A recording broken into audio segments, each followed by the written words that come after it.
ভিডিওটা দিতে দিতে একটু দেরি হয়ে গেছে গা। তো এটা হচ্ছে মাতার বাড়ি সকালবেলার একটু মিনি ব্লগ বানাইছিলাম আর কি। তো দেখো সকাল সকাল রেডি হয়ে গেছি।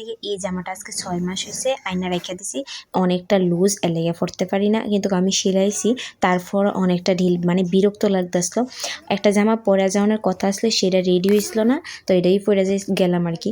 তো এটা অনেকটা লুজ দিকে অনেকটা অসুবিধা হইতে আসলো। আর আমার সাজটা আজকে কেন জানি আমার কাছে কিরকম লাগতেছিল, চুলানি টাইপের লাগতেছিল। তো ফাইনালি মার বাড়িতে আয়া পড়ছি।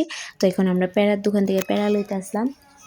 তো এখানে প্যারা টেরা কেনাকাটি হইতেছে। আর আজকে অনেকটাই ভিড় কম, যেহেতু কালকা মানে আজকে পৌষ সংক্রান্তি, যেদিন মানে সূর্যের ফিরা যেদিন হয়ে গেছিলাম, এদিনকার ভিড়টা অনেকটা কম।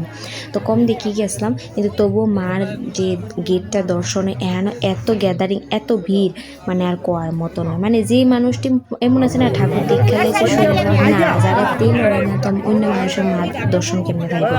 তো যাই হোক, আমি অনেক ঠেলাঠেলি করে মার একটু নমস্কার করলাম আর একটু ভিডিও করলাম।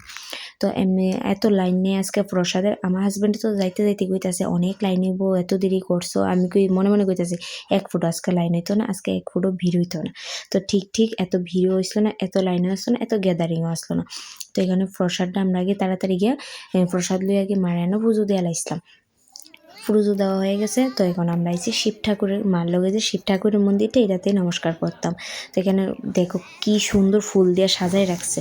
তো যাই হোক, সব কিছু শেষ করে নিচে আইলাম, কদবেল পাইলাম, অনেক দিন খাওয়ার ইচ্ছা আসলো, মানে অনেক দাম।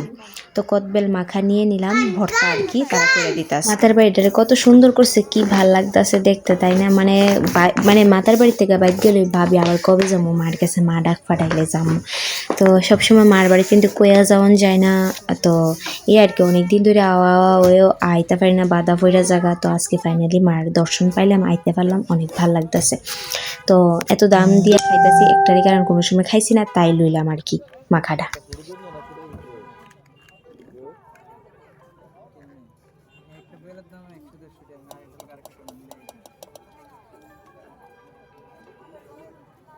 আপনার বাড়ির গাছ আছে?